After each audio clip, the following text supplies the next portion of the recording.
Good morning, students. How's you doing? I hope you are doing well. Students, up to now we have completed the reading of the four parts of the chapter number 5, The Purple Jar, written by Maria Ainsworth. And today, on 23rd of July, we are going to start reading part number 5 of this chapter. अब तक हमने इतना read कर लिया था कि जो रोजमंड जो गर्ल है उसको फ्लावर पॉट लाके दे दिया जाता है, लेकिन वो देखती है कि उसमें एक लिक्विड है जिसमें बहुत ज़्यादा स्मेल आ रही है। अब वो उस लिक्विड को खाली कर देती है। जब वो खाली कर देती है तो वो देखती है कि जो पर्पल जार है, this jar has become colourless, ये जो जार है कलरलेस हो गया है। दैट मीन अब उसका कलर जो है पर्पल नहीं रहा है, ब्यूटीफुल कलर नहीं रहा है, अब तो वो अच्छा ही नहीं लग रहा है। ठीक है, तो वो सैड हो जाती है। बट उसकी मदर बोलती है कि अब भी तुम इसको वैसे ही यूज़ कर सकती हो जैसे तुम पहले करना चाहती थी। दैट मीन तुम इसमें फ्लावर्स रखना चाहती थी तो तुम अब भी रख सकती हो। ठीक है, तो जो रोजमंड है वो सैड होके जो फ्लावर्स वो लेके आई थी वो जार में डालती है। Now we have to start reading from the last paragraph of page number 32. Okay, page number 32 पे जो लास्ट पैराग्राफ है वहाँ से रीडिंग स्टार्ट करना है। But Rosamond disappointment did not end here, लेकिन जो रोजमंड का डिसअपॉइंटमेंट था वो यहाँ पे एंड नहीं हुआ था। रोजमंड अभी भी सैड थी। Many were the difficulties and distresses into which her imprudent choice brought her before the end of the months. तो क्या था, बहुत सारी डिफ़िकल्टीज़, बहुत सारी प्रॉब्लम्स और डिस्ट्रेसेस मतलब सैडनेस थी जो उसकी ये जो इम्प्रूडेंट चॉइस थी, मतलब दुस्तापूर्वक जो चॉइस थी वो उसकी लाइफ में लेके आ गई थी मंथ एंड होने से पहले ही। दैट मीन रोजमंड से प्रॉमिस किया गया था कि जब मंथ एंड होगा उसके पहले ही तुम्हें शूज़ नहीं दिलाए जाएंगे, उसके बाद ही तुम्हें शूज़ मिलेंगे। ओके, तो क्या था, ये जो मंथ एंड होने वाला था उससे पहले ही जो रोजमंड है उसकी लाइफ में बहुत सारी डिफ़िकल्टीज़ और सैडनेस आ गई थी, ये जो गलत चॉइस उसने चूज़ की थी उसकी वजह से। Every day her shoes grew worse and worse, हर दिन उसके जो शूज़ है वो पहले से भी गंदे होते जा रहे थे, बेकार होते जा रहे थे। Till at last she could neither run, dance, jump nor walk in them. अब क्या हुआ, एंड तक तो वो उनमें ना तो दौड़ सकती थी, ना डांस कर सकती थी, ना जंप कर सकती थी और ना ही वॉक कर सकती थी। Whenever Rosamond was called to see anything, she was pulling her shoes at the heel and was sure to be too late. Okay, जब भी रोजमंड को बुलाया जाता कोई भी चीज़ देखने के लिए तो जो रोजमंड है वो अपने शूज़ को हील तक ले आती। ओके, और ये श्योर था कि वो हमेशा लेट हो जाती क्योंकि वो शूज़ को थोड़ा हील तक ले लेती थी। Okay, whenever her mother was going out to walk, she could not take Rosamond with her. जब भी रोजमंड की मदर बाहर जाती थी वो रोजमंड को अपने साथ नहीं ले जा सकती थी।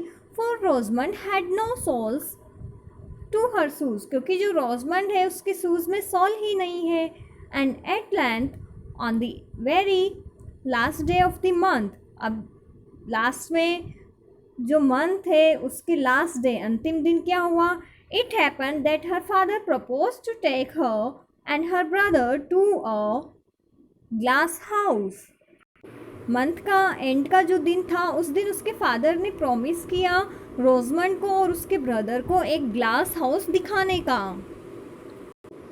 विच she had long wished to see, जिसको देखने की उसकी काफ़ी टाइम से इच्छा थी। She was very happy but when she was quite ready, वो बहुत खुश थी लेकिन जब वो रेडी हो गई थी लगभग, and her hat and gloves on, उसने अपनी हैट पहन ली थी, अपनी कैप पहन ली थी, अपने हाथों पे ग्लोव्स लगा लिए थे। ओके, एंड वॉज मेकिंग हैट्स डाउन स्टेयर्स, और जब वो सीढ़ियों से नीचे जा रही थी to her brother and father, अपने ब्रदर और फादर की तरफ, who were waiting at the hall door for her, जो डोर पे उसका वेट कर रहे थे। The shoes drop off, तब क्या हुआ, उसके जो शूज़ थे वो खुल गए। She put in on again in a great हरी, अब उसने क्या किया, जल्दबाजी में उनको वापस से पहन लिया। But as she was going across the hall, her father turned round. लेकिन जैसे ही वो हॉल में गई तो उसके फादर मुड़े. Why are you walking slipshod, कि तुम इतने स्लिप सॉर्ट टाइप से क्यों चल रही हो, इतना केयरलेसली क्यों चल रही हो. ऐसा किसने बोला? फादर ने. No one must walk slipshod with me, कोई भी मेरे साथ स्लिप सॉर्ट नहीं चल सकता. ओके, दैट मीन केयरलेसली नहीं चल सकता. Why Rosamond said he, looking at her shoes with disgust. यहाँ पे जो डिस्गस्ट है उसका मतलब होता है हेट. ओके, तो हेट भरी निगाहों से उसके जो शूज है उनको देखते हुए. हेट किसके लिए थी? शूज के लिए. ओके, रोजमंड के लिए नहीं, रोजमंड तो उनकी डॉटर थी. ठीक है, तो क्या था? हेट भरी निगाहों से शूज को देखते हुए उनने पूछा, वाई रोजमंड, कि क्यों तुम इतना स्लिप सॉर्ट क्यों चल रही हो. I thought that you are always neat, मैं तो सोचता था कि तुम तो हमेशा नीट रहती हो, तुम तो हमेशा साफ सुथरी रहती हो. Go, I can not take you with me, तुम जाओ, मैं तुम्हें मेरे साथ नहीं ले जा सकता. रोजमंड क्लर्ड, यहाँ पे जो कॉलर्ड है इसका मतलब अफेक्टेड भी होता है. ठीक है, तो रोजमंड इस बात से अफेक्ट हुई और वापस चली गई. Oh mama said she at she took off her hat, जैसे उसने अपनी हैट उतारी उसने बोला. किससे? अपनी मदर से. How I wish that I had chosen the shoes, काश मैं शूज को चूज कर लेती. Okay, they would have been of so much more use to me than that jar, और शूज तो मेरे लिए जार से ज़्यादा यूजफुल होते. However I am sure, no not quite sure, but I hope I shall be wiser another time. फिर भी मैं क्या हूँ? श्योर हूँ, बट नॉट क्वाइट श्योर, लेकिन इतना ज़्यादा भी श्योर नहीं हूँ. But I hope I shall be wiser another time, लेकिन मैं आशा करती हूँ कि नेक्स्ट टाइम मैं कोई भी चीज़ का जब चूज़ करूँगी, कोई भी चीज़ को सेलेक्ट करूँगी, तो उस टाइम पे मैं वाइजर रहूँगी, मतलब कि अपने इंटेलिजेंसी का यूज़ करूँगी. Students, we have completed the reading of the chapter number 5 today. From tomorrow we will start doing question answers of this chapter.